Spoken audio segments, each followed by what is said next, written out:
દર્શક મિત્રો, જીવન ન્યૂઝમાં આપનું હાર્દિક સ્વાગત છે। હું છું તૃષાર અને આપ જોઈ રહ્યા છો આપનો ફેવરેટ કાર્યક્રમ કેમ છો ગુજરાત। દર્શક મિત્રો, દેશમાં લોકસભાની ચૂંટણી માટેનું 7 તબક્કાનું મતદાન પૂર્ણ થઈ ચૂક્યું છે। હજારો ઉમેદવારોના ભાવિ ઈવીએમમાં સીલ થઈ ચૂક્યા છે। આવતીકાલે એટલે કે 4 જૂને મતગણતરી યોજાશે અને બપોર સુધી નક્કી થઈ જશે કે દેશના વડાપ્રધાન કોણ બનશે। દર્શક મિત્રો, તમને શું લાગે છે? મોદી સાહેબ પ્રધાનમંત્રી બનવાની હેટ્રિક ફટકારશે કે પછી ઇન્ડી ગઠબંધન બાજી મારશે? દર્શક મિત્રો, તમને શું લાગે છે? જલ્દીથી તમારા જવાબ બાજુમાં લખેલા વોટ્સએપ નંબર પર મેસેજ કરો અને હા, મેસેજ સાથે તમારા વિસ્તાર અને શહેરનું નામ લખવાનું ભૂલતા નહીં। બધો ખેલ શાહીનો છે સાહેબ, ઢોળાઈ જાય તો ડાઘો પડે, કોઈના દર્દમાં ડૂબે તો શાયરી બને અને આંગળી પર લાગે તો સરકાર બને। દર્શક મિત્રો, લોકસભાની ચૂંટણીનું 7મા તબક્કાનું મતદાન પૂરું થતાની સાથે જ એક્ઝિટ પોલના આંકડા જાહેર થવા માંડ્યા છે। આ વખતના 10 એક્ઝિટ પોલનો વર્તારો કહે છે કે દેશમાં ફરી એકવાર મોદી સરકાર। ખેર, એક્ઝિટ પોલના આંકડા વિશે વાત કરીએ તો ન્યૂઝ 24ના આજના ચાણક્યનો એક્ઝિટ પોલ ભાજપના નેતૃત્વવાળી એનડીએને 400 સીટો મળશે તેવી આગાહી કરે છે। રિપબ્લિક ભારતના પી-માર્કના એક્ઝિટ પોલનો સર્વે કહે છે કે એનડીએને 359 સીટો મળી શકે છે। ઇન્ડિયા ન્યૂઝની ડી ડાયનામિક્સના આંકડા કહે છે કે એનડીએને 371 સીટો પર ચૂંટણી જીતી શકે છે। રિપબ્લિક ભારતના મેટ્રિઝનો એક્ઝિટ પોલ કહે છે કે એનડીએ 353થી 368 જેટલી સીટો જીતી શકે છે। દૈનિક ભાસ્કરના એક્ઝિટ પોલના આંકડા કહે છે કે એનડીએને 281થી 378 સીટો મળી શકે છે, જ્યારે ટાઈમ્સ નાઉ, ઇટીજી, ઇન્ડિયા ટીવીના સીએનએક્સ અને જન કી બાતના એક્ઝિટ પોલનો વર્તારો પણ કહે છે કે લોકસભાની ચૂંટણીમાં એનડીએનો વિજય નિશ્ચિત છે અને મોદી સાહેબ ત્રીજી વખત વડાપ્રધાન બની શકે છે। 10 એક્ઝિટ પોલના આંકડા જાહેર થયા બાદ ભાજપના સમર્થકો ગેલમાં આવી ગયા છે અને સામા પક્ષે ઇન્ડી એલાયન્સના રાજકીય નેતાઓના મોઢા વિલાઈ ગયા છે। ખેર, એક્ઝિટ પોલ તો એક અંદાજ જ કહેવાય। સાચું પરિણામ તો 4 જૂને આવશે અને ત્યાર પછી જ ખબર પડશે કે એક્ઝિટ પોલના આંકડામાં કેટલી સચ્ચાઈ છે। આકરી મુશ્કેલીમાંથી પણ રસ્તો જડી જાય એ તમારી બુદ્ધિનું નહીં પણ ઈશ્વરની કૃપાનું પરિણામ છે। દર્શક મિત્રો, વડોદરાના દાંડિયા બજાર વિસ્તારમાં અરવિંદ આશ્રમ આવેલો છે। અરવિંદ આશ્રમ એટલે મહર્ષિ અરવિંદનું નિવાસસ્થાન। એમને એમના જીવનના ઘણા મહત્વપૂર્ણ વર્ષો અહીં ગાળેલા। એમના સકારાત્મક ઓરા અરવિંદ આશ્રમમાં આજે અનુભવી શકાય છે। આશ્રમના ધ્યાનખંડમાં બેઠા હોઈએ ત્યારે મહર્ષિ અરવિંદ અને પૂજ્ય માતાજીની ઉપસ્થિતિનો અનેરો અહેસાસ થાય। મારા જેવા અનેક મુમુક્ષો મેડિટેશન માટે અરવિંદ આશ્રમમાં અચૂક જાય છે। અહીંની નીરવ શાંતિમાં અડધો કલાક આંખો મીચીને બેસીએ એટલે અંતરમાં આટો મારી આવ્યા હોય એવી સુખદ અનુભૂતિ થાય। મહર્ષિ અરવિંદે લખ્યું છે, એક સત્યનિષ્ઠ હૃદયમાં રહેલી અદ્ભુત શક્તિઓના મૂલ્ય જેટલું કિંમતી છે। પોતાની નિર્બળતા અને ખોટી ક્રિયાઓને ઓળખવી અને તેમાંથી દૂર હટી જવું એ મુક્તિનો માર્ગ છે। દર્શક મિત્રો, મારું સૂચન છે, આપના વ્યસ્ત શેડ્યુલમાંથી થોડો સમય કાઢીને એક વખત અરવિંદ આશ્રમની મુલાકાત અચૂક લો। તમને ત્યાં પરમ શાંતિનો સુખદ અનુભવ થશે। દર્શક મિત્રો, આ કેમ છો ગુજરાત કાર્યક્રમ તમે લોકલ ગુજરાતી ચેનલ જીવન ન્યૂઝ પર SSDM સેટઅપ બોક્સની ચેનલ નંબર 518 પર રોજ બપોરે 12 વાગે અને સાંજે 7 વાગે રિપીટ જોઈ શકશો। દર્શક મિત્રો, જીવન જીવવા માટેનો ખાસ ફોર્મ્યુલા છે। ખુશીને પ્લસ કરશો એટલે દુઃખ માઇનસ થઈ જશે। દર્શક મિત્રો, કેમ છો ગુજરાત માત્ર કાર્યક્રમ જ નહીં પણ તમારા સુધી પહોંચવાનું સચોટ માધ્યમ છે। આપણા હૃદયને સ્પર્શવાની સોનેરી તક છે। આપની સાથે કનેક્ટ થવાનો યોગ છે અને સાથે સાથે સમાજ જીવનને અલગ રીતે પ્રેઝન્ટ કરવાનો મોકો છે। અમારો દાવો છે કે કેમ છો ગુજરાત કાર્યક્રમ જોઈને તમે અમારા દોસ્ત બની જશો। દર્શક મિત્રો, હવે સમય થયો છે આપના પ્રતિભાવો જાણવાનો. પહેલો મેસેજ રાજકોટથી આવ્યો છે. રાજકોટના કાલાવાડ રોડ પર રહેતા પ્રતીકભાઈ માંડવિયાએ લખ્યું છે કે કેમ છો ગુજરાત, ખૂબ જ સુંદર કાર્યક્રમ છે અને માહિતીસભર કાર્યક્રમ છે. હું આ કાર્યક્રમ નિયમિત જોતો હોઉં છું. આ કાર્યક્રમમાં જે પ્રેરણાત્મક વાતો કહેવામાં આવે છે એ મને બહુ ગમે છે. આ કાર્યક્રમમાં ગુજરાતના પ્રવાસન સ્થળોની પણ માહિતી આપવામાં આવે તો ગુજરાતની પ્રજાને ગમશે એવું સૂચન છે. બાકી આ કાર્યક્રમ ખૂબ જ સરસ છે. આપણા પ્રતિભાવો બદલ ખૂબ ખૂબ આભાર પ્રતીકભાઈ. અમે આપણા સૂચન પર જરૂર વિચાર કરીશું. બીજો મેસેજ વડોદરાના અલકાપુરી વિસ્તારમાં રહેતા જયદીપસિંહ રાઠોડનો આવ્યો છે. તેઓ લખે છે કે કેમ છો ગુજરાત કાર્યક્રમ ખૂબ જ ઉમદા રીતે પ્રસ્તુત કરવામાં આવે છે. આ કાર્યક્રમમાં અવનવી વાતો અને બોધપાઠ મને સાંભળવા ગમે છે. કાર્યક્રમનો સમય જો હજુ વધારી શકાય તો વધુ મજા આવશે. બાકી તમારો પ્રોગ્રામ એક નંબર છે. તમને બધાને ખૂબ ખૂબ શુભેચ્છાઓ. આપણા પ્રતિભાવો બદલ ખૂબ ખૂબ ધન્યવાદ જયદીપભાઈ. ત્રીજો મેસેજ કરજણ તાલુકાના શેરપુરા ગામેથી આવ્યો છે. ત્યાંના પ્રતાપભાઈ લખે છે કે હું તમારો કાર્યક્રમ સોશિયલ મીડિયાના માધ્યમથી જોતો હોઉં છું. આ કાર્યક્રમમાં ખેડૂતોને લગતી સમસ્યાઓનો સમાવેશ કરવા વિનંતી છે. સાથે સાથે ખેડૂતોને મદદરૂપ થતી એવી ખેતીને લગતી આધુનિક પદ્ધતિઓ પણ તમે આ કાર્યક્રમના માધ્યમથી બતાવો, જેથી ખેડૂતો એનો લાભ લઈ શકે. આભાર પ્રતાપભાઈ. આપના પ્રતિભાવથી અમને ચોક્કસ ઉત્સાહ મળશે અને અમે પ્રયાસ કરીશું તમારા સૂચનને ધ્યાનમાં રાખીને અમે અમારા કાર્યક્રમમાં ખેડૂતોને સ્પર્શતી બાબતોનો ઉમેરવા. ચોથો મેસેજ ભરૂચના વાલિયા ખાતે રહેતા અશોકભાઈ બારિયાનો આવ્યો છે. તેઓ લખે છે કે કેમ છો ગુજરાત કાર્યક્રમ હું નિયમિત જોઉં છું. ખરેખર ખૂબ સારો કાર્યક્રમ છે. અમારા વાલિયા ગામની સમસ્યા આ કાર્યક્રમમાં સમાવો તો ઘણું સારું. આપણા પ્રતિભાવો બદલ આભાર અશોકભાઈ. અમે ચોક્કસથી પ્રયાસ કરીશું. દર્શક મિત્રો, તમે પણ બાજુ પર લખેલા નંબર પર તમારા પ્રતિભાવો વોટ્સએપ કરી શકો છો. પણ હા, એમાં તમારું નામ, વિસ્તાર અને શહેરનું નામ લખવાનું ભૂલતા નહીં. દર્શક મિત્રો, 3 દિવસ પહેલા એટલે કે 31મી મેના રોજ તમાકુ નિષેધ દિવસ ઉજવાઈ ગયો. મને એમ થયું કે આ તમાકુને ઢોર પણ ખાતા નથી તો પછી માનવ સોમાની ડિમાન્ડ આટલી કેમ? ગુજરાતમાં કાચી 135ના માવાની એટલી જબરજસ્ત માંગ છે કે એનો બિઝનેસ રોકેટ ગતિથી વિકસિત થઈ રહ્યો છે. બની શકે આગામી દિવસોમાં માવો બનાવતી કોઈ કંપનીનો IPO બહાર પડે અને એમાં પૈસા ભરવા માટે માવાના બંધાણીઓ રીતસરની પડાપડી થાય. ખેર, કાચી 135 માવા વિશે ઇન્ટરનેટ પર સર્ચ કરતો હતો ત્યારે વિધાનસભાની ચૂંટણી વખતના એક સમાચાર વાંચવા મળ્યા. સમાચાર એવા હતા કે સૌરાષ્ટ્રમાંથી વિધાનસભાની ચૂંટણી લડી રહેલા ઉમેદવારે જાહેર કર્યું હતું કે જો હું ચૂંટણી જીતી જઈશ તો માવાની કિંમત 12 રૂપિયાથી ઘટાડીને 5 રૂપિયા કરવાની માંગણી સાથે સરકારમાં રજૂઆત કરીશ. ખેર, વિશ્વ તમાકુ નિષેધ દિવસે વડોદરામાં ફેઇથ ફાઉન્ડેશન નામની સંસ્થા દ્વારા જાગૃતિ અભિયાન છેડવામાં આવ્યું હતું, જેમાં કેટલાય યુવક યુવતીઓએ પ્લેકાર્ડ દર્શાવીને તમાકુથી થતા નુકસાન અંગે લોકોને જાગૃત કરવાની કોશિશ કરી હતી. દર્શક મિત્રો, હવે સમય થયો છે આજના રાશિ ભવિષ્યનો. તો શરૂ કરીએ મેષ રાશિથી. મેષ, તમારા સ્વાસ્થ્ય પ્રત્યે બેદરકાર રહેતા નહીં. ખાસ કરીને શરાબ ટાળજો. રિયલ એસ્ટેટ અને આર્થિક વ્યવહારો માટે સારો દિવસ છે. સાંજે કોઈ જૂના મિત્રનો કોલ આવશે અને જૂની યાદો તાજી થશે.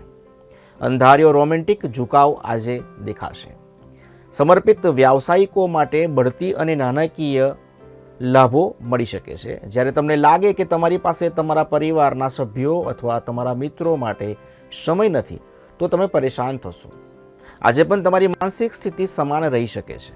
તમારા જીવનસાથી આજે કેટલીક મસ્તી અને ધમાલ દ્વારા તમને તમારી કિશોરાવસ્થાની યાદ દેવડાવશે. વૃષભ, મિત્રો સહકાર આપશે તથા તમને ખુશ રાખશે. ઝડપથી નાનું કમાઈ લેવાની ઈચ્છા તમે ધરાવશો. સંબંધીઓને મળવા જવા નાનકડી મુસાફરી તમારા રોજિંદા ભાગદોડ ભર્યા સમયપત્રકમાંથી તમને રાહત તથા હળવાશ આપશે. આજે તમને સમજાશે કે પ્રેમ બધી જ બાબતોને પાછળ મૂકી શકે છે. આજે નવી ભાગીદારી આશાસ્પદ ઠરશે. ખાલી સમયનું તમે આજે સદુપયોગ કરશો અને તે કામોને પૂરા કરવાની કોશિશ કરશો જે ગત દિવસોમાં તમે પૂરા નથી કરી શક્યા. તમારા અદ્ભુત જીવન સાથેની ઉષ્મા સાથે તમે આજે રજવાડી અનુભવ કરશો. મિથુન, જે લોકો માત્ર મજા કરવા માટે જ બહાર નીકળ્યા છે તેઓ માટે નિર્ભેળ ખુશી તથા મોજ મજાનો આજનો દિવસ છે. આ રાશિના પરિણીત જાતકોને આજે સાસરા પક્ષથી ધનલાભ થવાની શક્યતા છે. પારિવારિક મોરચો તકલીફદાયક બની શકે છે. પારિવારિક જવાબદારી તરફ તમારું બેધ્યાનપણું તેમને ખફા કરી શકે છે. પ્રેમમાં કોઈને સફળ થવાની કલ્પના કરવામાં મદદ કરજો. આજે ઓફિસમાં તમે જે કામ કરી રહ્યા છો તે તમારી માટે આવનારા સમયમાં જુદી રીતે ફાયદાકારક સાબિત થઈ શકે છે. ટેક્સ તથા વીમાને લગતી બાબતમાં ધ્યાન આપવાની જરૂર પડશે. આજે કામના સ્થળે તમારા ઉપરી એટલે કે તમારા બોસ તમારા વખાણ કરે તેવી શક્યતા છે. કર્ક રાશિના જાતકો માટે આજે સ્વાસ્થ્ય બરાબર રહેશે. જો તમે છાત્ર છો અને વિદેશમાં જઈને ભણતર કરવા માંગતા હોવ તો ઘરની નાણાકીય કટોકટી તમને હેરાન કરી શકે છે. નવજાત શિશુની તબિયત ચિંતાનું કારણ બની શકે છે. આજે તમારા પ્રિય પાત્રની લાગણીઓ સમજજો. કામના સ્થળે આજે કોઈક વ્યક્તિ તમારી સાથે કંઈક સારું વર્તન કરશે. તમારા મનને નિયંત્રણમાં રાખવાનું શીખો, કારણ કે ઘણી વખત તમે મનનું પાલન કરીને તમારો કિંમતી સમય બગાડો છો. સિંહ રાશિની વાત કરીએ તો તમે પરિસ્થિતિની કમાન સંભાળશો એટલે તમારી બેચેની દૂર થઈ જશે. તમને સમજવાની શક્યતા છે કે બધું સાબુના પરપોટા જેવું ક્ષણભંગુર છે. હિંમત સાથે પ્રથમ સંપર્કથી જ આ બધું ગાયબ થઈ જાય છે. તમારા માતૃપક્ષથી આજે તમને ધન લાભ થવાની પૂરી શક્યતા છે. ટીમ બનાવીને એક જ ધ્યેય માટે કામ કરવાની મજબૂત સ્થિતિમાં આજે તમે હશો. આજે શક્ય હોય તેટલું લોકોથી દૂર રહો. લોકોને સમય આપવા કરતાં પોતાના માટે સમય આપવાનું વધુ સારું રહેશે. કન્યા રાશિના જાતકોની વાત કરીએ તો આજે નાની નાની બાબતો તમારા મગજ પર તેને અસર ન થવા દો. આ રાશિના એ લોકો જે વિદેશથી વેપાર કરે છે તે લોકોને ઘણું સારું આર્થિક લાભ થવાની આજે શક્યતા છે. આજે પૈસા અંગે પરિવારના સભ્યોમાં બોલાચાલી થઈ શકે છે. પૈસાની બાબતમાં તમારે પરિવારના બધા સભ્યોને સ્પષ્ટ રહેવાની સલાહ આપવી જોઈએ. આજે તમે જે વધારાનું જ્ઞાન મેળવશો તે તમારા સાથીઓ સાથે કામ લેવામાં તમારો ગુણ વિશેષ સાબિત થશે. તમારે તમારી ખામીઓ પર કામ કરવાની જરૂર છે. આ માટે તમારે તમારા માટે સમય કાઢવો જોઈએ. તુલા રાશિના જાતકોની વાત કરીએ તો મોટી ઉંમરના લોકોએ તેમના સ્વાસ્થ્યની દરકાર લેવાની જરૂર છે. આજે તમને પોતાના સંતાન દ્વારા ધન લાભ થવાની શક્યતા દેખાય છે અને તમને એના માટે ખુશી પણ થશે. તમારા સમસ્ત પરિવાર માટે સમૃદ્ધિ લાવે તેવા પ્રોજેક્ટની તમારે પસંદગી કરવી જોઈએ. તમારા પ્રિય પાત્રનું વિચિત્ર વર્તન તમારો મૂડ બગાડી શકશે. સ્પર્ધા ઊભી થવાથી કામનું સમયપત્રક વધુ દોડધામભર્યું બની જશે. તમારા મનમાં જે હોય તે કહેતા આજે ગભરાતા નહીં. વૃશ્ચિક રાશિ, તમારું મગજ સારી બાબતોને સ્વીકારશે. પોતાના પૈસા બીજા કોઈને આપવું કોઈને ગમતું નથી, છતાંય તમે આજે કોઈ જરૂરિયાતમંદને પૈસા આપી શાંતિનો અનુભવ કરશો. ઘરને લગતી બાબતો તથા ઘરના બાકી રહી ગયેલા કામ પૂરા કરવા માટે આજે અનુકૂળ દિવસ છે. આજે તમે પરિસ્થિતિને કોઈ પણ જાતની સમસ્યા વિના હાથ ધરવી જોઈએ અને સ્પષ્ટ વિજેતા તરીકે તમારે ઉભરવું રહ્યું. વિદ્યાર્થીઓને સલાહ આપવામાં આવે છે કે મિત્રતાના મામલે આ કિંમતી ક્ષણો બગાડશો નહીં. ભવિષ્યમાં પણ મિત્રો મળી શકે છે, પરંતુ અભ્યાસ કરવાનો આ તમારા માટે શ્રેષ્ઠ સમય છે. ધન રાશિની વાત કરીએ, તમારું મગજ સારી બાબતોને સ્વીકારશે. નાણાકીય પક્ષ મજબૂત થવાની આજે પૂરી શક્યતા છે. જો તમે કોઈ વ્યક્તિને પૈસા ઉધાર આપ્યા હતા તો તે પૈસા આજે પાછા મળવાની પૂરી શક્યતા છે. ઘરના દેખાવને સુધારવા માટે ઘરની આસપાસ નવા ફેરફાર આજે હાથ ધરશો. સાચા અને ઉદાર પ્રેમ માટે તમને વળતર મળવાની શક્યતા છે. મકર રાશિ, તમારે તમારો ફાજલ સમય તમારા શોખ પોષવા માટે અથવા તો જે પ્રવૃત્તિઓ તમને સૌથી વધારે ગમે છે તે કરવામાં ફાળવવું જોઈએ. તમારી ઈચ્છાઓ પૂર્ણ થશે, કેમ કે આશીર્વાદ અને સારું ભાગ્ય તમારા તરફ આજે આવી રહ્યું છે. અગાઉના દિવસની સખત મહેનત પણ આજે રંગ લાવી રહી છે. એક જૂનો મિત્ર દિવસના અંત ભાગમાં તમારી મુલાકાત લેશે. ચોખ્ખાઈ અને સામાજિક કાર્યો આજે તમને આકર્ષશે. તમે જો તમારો સમય કોઈ સારા કાર્ય માટે ફાળવશો તો તમે બહુ મોટું પરિવર્તન આજે લાવી શકો છો. કુંભ, તમારા ઉચ્ચ આત્મવિશ્વાસને આજે સારા ઉપયોગમાં લેવાનો પ્રયાસ કરો. દોડધામભર્યો દિવસ હોવા છતાં તમે તમારી શક્તિ પાછી મેળવી શકશો. આ વાત સારી રીતે સમજી લો કે દુઃખના સમયમાં સંચિત ધન જ કામમાં આવશે. તેથી આજના દિવસથી પોતાના ધન સંચય કરવાનો વિચાર બનાવો. તમારું ધૂંધળું જીવન તમારા જીવનસાથીને ટેન્શન આપશે. કામના સ્થળે તમારી સફળતાના માર્ગમાં જેઓ અંતરાય બની રહ્યા હતા તેઓ આજે તમારી નજર સામે ગંભીર પડતીનો સામનો કરશે. આજે તમારે મહત્વના મુદ્દા પર ધ્યાન કેન્દ્રિત કરવું જોઈએ. મીન રાશિના જાતકોની જો વાત કરીએ તો આજે બાળકો તમારી સાંજને આહલાદક બનાવી દેશે. દોડધામભર્યા અને નીરસ દિવસને અલવિદા કહેવા એક સારા ડિનરનું તમે આજે આયોજન કરો. તેમનો સાથ તેમના શરીરમાં અને તમારામાં એક નવું જોમ ભરી દેશે. આજના દિવસે તમારે તેવા મિત્રોથી બચવાની જરૂર છે જે ઉધાર લેતો છે પરંતુ પાછું નથી કરતા. ખુશખુશાલ, ઉર્જા સફર, પ્રેમાળ મૂડમાં તમારો આનંદી સ્વભાવ તમારી આસપાસના લોકો માટે ખુશી તથા આનંદ લાવશે. ઓફિસમાં આજે તમારા અભિગમ તથા કામની ગુણવત્તામાં સુધારાનો અનુભવ તમે કરશો. તમારા જીવનસાથીની તબિયતમાં થોડો બગાડ થઈ શકે છે. દર્શક મિત્રો, આજના સોશિયલ મીડિયાના જમાનામાં લોકોનો પુસ્તક પ્રેમ તળિયે પહોંચી ગયો છે. આજના યુવાનોને વાંચવું ગમતું નથી. દર્શક મિત્રો, તમે તમારા બાયોડેટામાં તમારી હોબીના ખાનામાં રીડિંગ જરૂર લખ્યું હશે, પણ શું હકીકતમાં તમને વાંચવાનો એટલો શોખ છે ખરો? કહેવાય છે કે બિલ ગેટ્સ વર્ષના 50 પુસ્તકો વાંચે છે. માર્ક ઝુકરબર્ગ વર્ષે 25 પુસ્તકો વાંચે છે. અમારા એક મિત્ર દાવો કરે છે કે મેં ગાળું ભરીને પુસ્તકો વાંચી નાખ્યા છે. દર્શક મિત્રો, અનુભવી વાચકો કહે છે કે જીવનમાં તમે કેટલું વાંચો છો એ મહત્વનું નથી, પણ તમે વાંચેલું કેટલું પચાવી શકો છો એનું મહત્વ વધારે છે. દર્શક મિત્રો, થોડા દિવસ પહેલાં એક મેળામાં ગયેલો, જેના એન્ટ્રન્સમાં પુસ્તકોનો એક સ્ટોલ હતો. તમામ પુસ્તકો પર 50% ફ્લેટ ડિસ્કાઉન્ટ હતું, છતાંય અહીં કાગડા ઉડતા હતા. આખા એ મેળામાં એક જ સ્ટોલ એવો હતો જ્યાં ચકલુએ ફરકતું ન હતું. એક લેખક તરીકે આ વાત મારા માટે ખૂબ આઘાતજનક હતી. મને ચિંતા એ વાતની થઈ કે હું જે ફિલ્ડમાં કામ કરું છું એની માર્કેટમાં કોઈ જ ડિમાન્ડ નથી. આપણા સમાજમાં હંમેશા ઇન્ટેલેક્ચ્યુઅલ પ્રોપર્ટીની વેલ્યુ થતી જ નથી.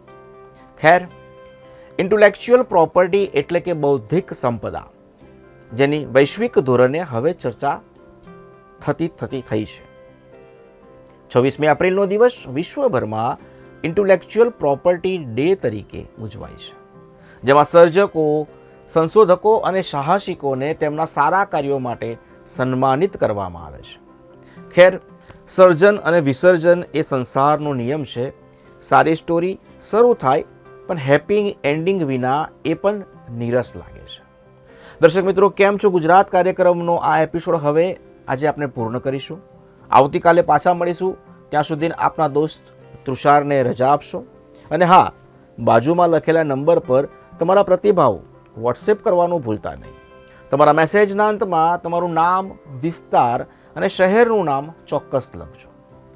દર્શક મિત્રો, આ કેમ છો ગુજરાત તમે લોકલ ગુજરાતી ચેનલ જીવન ન્યૂઝ પર SSDM સેટઅપ બોક્સની ચેનલ નંબર 518 પર રોજ બપોરે 12 વાગે અને સાંજે 7 વાગે રિપીટ જોઈ શકો છો. અસ્તુ.